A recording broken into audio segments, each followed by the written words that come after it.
الحمدللہ وحدہ والصلاة والسلام علی من لا نبی بعد اما بعد۔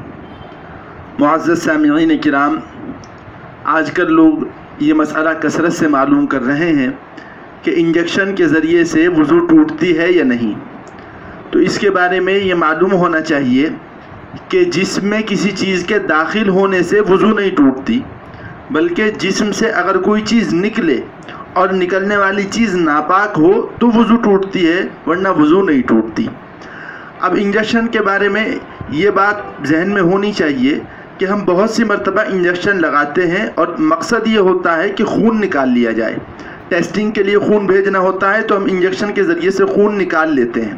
تو ظاہر ہے اس صورت کے اندر وضو ٹوٹ جائے گی، اس لیے کیونکہ جو خون نکالا جاتا ہے انجیکشن کے ذریعے سے وہ اتنی مقدار میں ہوتا ہے کہ وہ بہہ سکے، اس لیے وضو ٹوٹ جائے گی۔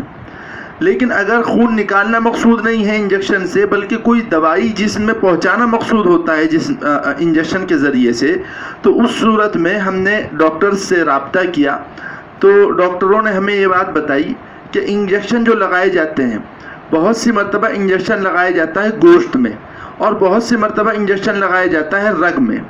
جب انجیکشن گوشت میں لگایا جاتا ہے، اس صورت کے اندر سرین کے اندر خون کھینچا نہیں جاتا، بلکہ ڈائریکٹ دوائی جسم کے اندر پہنچا دی جاتی ہے، اور سوئی جب نکالی جاتی ہے تو تھوڑا بہت خون سوئی کے اوپر لگ کر نکل کے آتا ہے۔ ظاہر ہے وہ خون اتنا کم ہوتا ہے کہ وہ بہہ نہیں سکتا، اس وجہ سے اس خون کے نکلنے سے وضو نہیں ٹوٹے گی۔ اور بعض مرتبہ انجیکشن لگایا جاتا ہے رگ میں۔ جب انجیکشن رگ میں لگایا جاتا ہے اس وقت یہ دیکھنے کے لیے کہ سوئی جو ہے وہ رگ میں لگی ہے یا نہیں لگی ہے، اس بات کو جانچنے کے لیے اور دیکھنے کے لیے خون تھوڑا سا سرین کے اندر لیتے ہیں، کھینچتے ہیں۔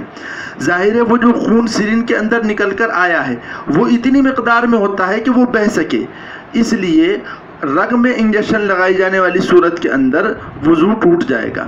تو خلاصہ یہ نکلا کہ اگر انجیکشن کے ذریعے سے خون نکالنا مقصود ہے جو ہمیں ٹیسٹنگ میں دینا ہے، اس سے وضو ٹوٹ جائے گی، اور اگر گوشت میں انجیکشن لگایا گیا ہے تو اس صورت کے اندر وضو نہیں ٹوٹے گی، اور اگر رگ میں انجیکشن لگایا گیا ہے تو اس کے اندر وضو ٹوٹ جائے گی۔ اللہ تبارک و تعالی ہم تمام لوگوں کو عمل کی توفیق مرحمت فرمائے۔ وآخر دعوانا الحمدللہ رب العالمین۔